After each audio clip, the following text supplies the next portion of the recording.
After years and years of waiting, Ford has finally revealed the all-new Bronco and Bronco Sport SUVs. The Bronco is bigger, it's based on the Ranger truck platform and comes in 2- and 4-door variants. And then the Bronco Sport is based on the Escape. It's a smaller crossover SUV. Now, there are so many features and extras available with the Bronco and Bronco Sport, so we're going to get right into all the details. But we want to know what your opinion is of both of the new SUVs, so drop those in the comments below. Personally, I couldn't be more pumped, and I drive a Jeep, so that may give you a little context. Anyway, here it is. The Bronco will have 2 engines. There's a base turbocharged 2.3-liter inline-4 and an upgraded twin-turbocharged 2.7-liter V6. The standard Bronco transmission will be a 7-speed Getrag manual, only available with the 4-cylinder, and a 10-speed automatic will be available on both engines. The Bronco Sport will feature either a turbocharged 1.5-liter 3-cylinder or a turbocharged 2-liter inline-4. It'll feature an 8-speed automatic for both. The Bronco can be had as a hardtop, a soft top, or a segmented removable hardtop. The doors are removable. There are 11 color options and over 200 dealer-installed accessories. The Bronco Sport will feature more than 100 factory accessory options sold in bike, snow, water, and camping bundles, which will include stuff like bike racks and rooftop tents, which means the online car configurator is going to be a ton of fun. The Bronco will have up to 7 different drive modes as part of its terrain management system and will offer features like trail control, trail turn assist, and more. The standard 2-speed 4x4 transfer case will be shift on the fly, but also available is a 2-speed 4x4 automatic electromechanical transfer case. The combination of the manual transmission and advanced transfer case can give the Bronco a crawl ratio of 94.75 to 1. The Bronco will use a solid rear axle and an independent front suspension, and have electronic locking differentials. It can be fitted with 35-inch tires and will have up to 11.6 inches of ground clearance, and it'll wade through water up to 33.5 inches. You can reserve the Bronco and Bronco Sport now with a $100 deposit. The Broncos will arrive at dealers in spring 2021 with a starting MSRP of $29,995. The Bronco Sport will be available in late 2020, and pricing is TBD. Hey, Will, can you hear me? Oh, hey, Nick. How's it going? Hi. I know you weren't expecting my call. No, this is such a complete shock. Yeah, imagine that one coworker calling another when they both work on video stuff. No, and in the middle of the workday, no less. Yeah, right. It's conveniently during work hours. So this episode of This Week in Gear, we've been talking exclusively about the new Ford Bronco and Bronco Sport. We've given a rundown of the basic details, things people need to know to differentiate the two models, like what's new, But we're coming to you because, as our motoring editor, you are expected to be an expert on these things. Can you believe it? Yes. Yeah. So get your professional pants on. Oh, I was going to make it a hat, but okay. Cool. So here we go. We've got the Bronco, 2-door and 4-door Bronco. It's based on the Ranger. We've got the Bronco Sport based on the Escape, essentially. 2 different SUVs. But I want to talk to you about what kind of space they take up in the consumer marketplace. So, if I'm a customer shopping around, what's my competition? What are they geared to do? Who's buying what? What are we thinking about? Well, let's start with the Bronco. The snide answer is basically its purpose is to kill the Jeep Wrangler. It's basically targeted right at the Wrangler. Everything from, you've got 2- and 4-door versions, you've got removable roofs, both the soft top and hard top, you've got removable doors, you've got a retro-inspired design, you've got all this modern off-road tech, they both have round headlights. Like, it's very clear that Ford was operating on a specific brief here, which was to go after the Wrangler and steal some of that sweet outdoor off-roading lifestyle market. The Bronco Sport is, like you said, it's more of a compact crossover. So it's a unibody. It's closely related to the Escape. It's just got simple all-wheel drive systems. I shouldn't say simple. They're actually fairly complex. But it's not a traditional four-wheel drive where you have like low range and all of that like you'd get in the Bronco. Right. It's much more sort of aimed at people who, they like the design of the Bronco. They like sort of the blockiness. They like sort of that retro kind of feel, but they don't need something that's quite as capable. They don't need to have all of the off-road capabilities. They basically need something that they can take down dirt roads and up 2 tracks so they can get to a better spot to go mountain biking or kayaking or something like that. Sure. And I mean, in my opinion, which I know is bears significant weight for everyone watching, a lot of those compact, aggressive SUVs kind of get that look wrong, like they overdo one aspect or another. I think the Bronco Sport in its space looks as good as the Bronco does in its. No, absolutely. I think the Bronco Sport will probably be a much bigger seller in the end, because I think it's also a little bit cheaper, and I think it's much more drivable and versatile and usable for what most people are going to be looking for. You can get a nice Bronco Sport for a little over 30 grand, like well equipped and ready to do all the stuff that you need to do, whereas you're still sort of scratching at the entry levels of the Bronco tree at that point.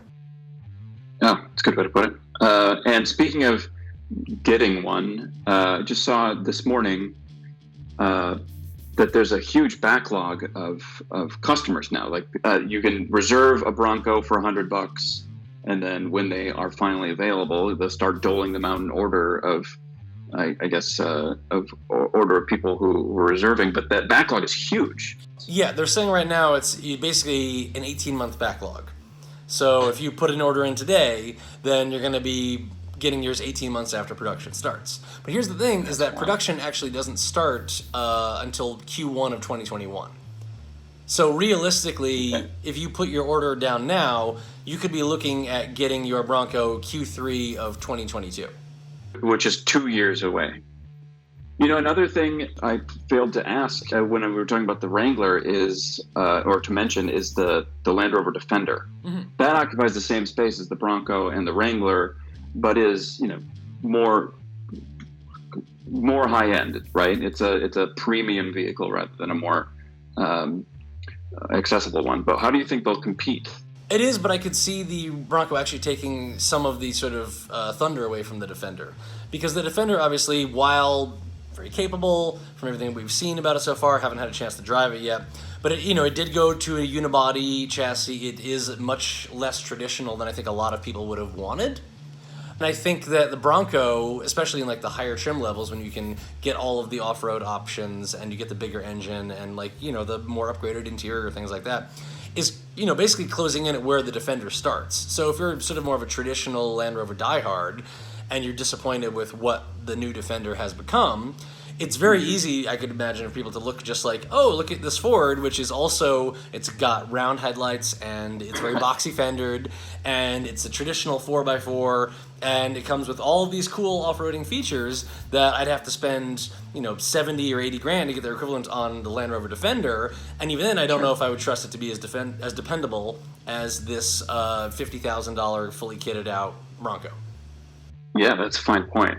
And again, I mean, if you're shopping for a round headlighted off-roader, you maybe can do worse than a Bronco, is what it sounds like.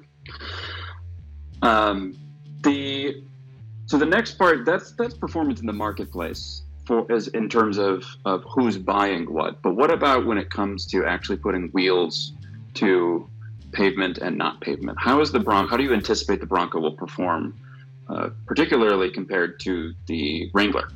It should perform pretty well. Obviously, we won't know until we drive it, but Ford clearly benchmarked the Wrangler in more than just round headlights and boxy fenders. They're very similar in terms of a lot of their capabilities. Things like approach angle, breakover angle, departure angle. Generally speaking, the basic version of the Bronco is not quite as good as the basic version of the Wrangler, but when you get to the top trim levels for like maximum off-road potential, they're pretty much equal. And Ford has their top off-road package, which is called the Sasquatch package.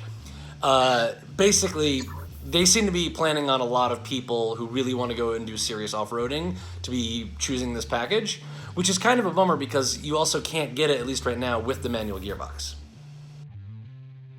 Right. So it's supposed to be the most desirable, but perhaps misses the most desirable, one of the most desirable features of a really extreme off-roader. Certainly, yeah. And the nice thing, because here's the one thing that's really desirable for off-roaders about the manual transmission version is that it has a super low crawl ratio. So it's basically it's got put it in low range and in its super low first gear, and it's got basically a 95-to-1 crawl ratio, which is just astounding. Nothing else on the market can match that today. That gives new meaning to driving someone up a wall. You almost could. Exactly. But at the same time, though, a lot of automatic transmissions these days are so good that it can be advantageous to not have to worry about that, because it enables more of sort of these like high-tech off-roading features, and it's like one less thing to worry about. If you're crawling up a 30-degree slope, then like having to balance like your gas, your clutch, and your brake is way more difficult than just sort of like slowly inching onto one and then jamming onto the other. Yeah, it's more instant gratification. That's what we like these days. Everybody likes it.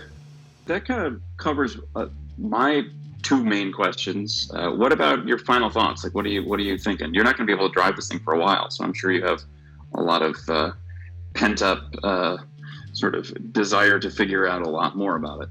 Absolutely. But here's the thing, it's sort of like, it's still very much in the early stages where it's exciting, and we won't really be able to render a final judgment on it until we get the chance to spend some time with it and drive with it.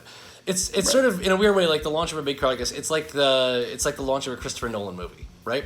Where it's like, the first you hear about it, and there's like a trailer and a teaser, and everyone's super excited when the word gets out, and it's mysterious, and no one knows what's happening. And then finally, like, they reveal like the real trailer, and you get to see into it, and that's sort of where we are now at the Bronco, where it's like, Bronco. Oh my God, this is the coolest thing I've ever seen. Oh my God, look at all the look at all the things it can do. What's gonna happen? But It's still months away from actually being able to put our butts in the seats and see what it's actually like. And that's the point where the rubber meets the road, no pun intended, and people will actually be able to say, oh, this is like astounding, this is like so creative and clever and technologically advanced and just like everything that I want it to be, or it's sort of like, well, this is kind of disappointing. Like it looked so cool on paper and at the beginning, but like in practice it just sort of turned out to be mediocre. Right. I reserved a seat for this. Exactly. Cool. Well, I appreciate your time, Will. That's a lot of good insight, and we're going to look forward, to you getting behind the wheel and sharing thoughts whenever that happens. And I'm excited for that to also happen, presumably in, at this point, 2021 or 2022, assuming there will be another year after this one. Right. Well, we'll start the countdown now and see where we end up. This is where I would sing the final countdown, but I know we don't have the rights to the song. No, we can just play that for each other offline. That'd be good, and pretend like we did it here. Sounds good. Okay, take care, buddy. I know you got a heat wave there, but you'll survive, I'm sure. Here's hoping. Yeah. All right, we'll talk to you soon. Thanks, Will. Bye, Nick. Well, that's it for this episode of This Week in Gear. Thanks for tuning in. If you want any more product news stories, make sure to check out GearPatrol.com or follow us on our social media channels and subscribe to our YouTube channel. For now, take care, and we'll see you next time.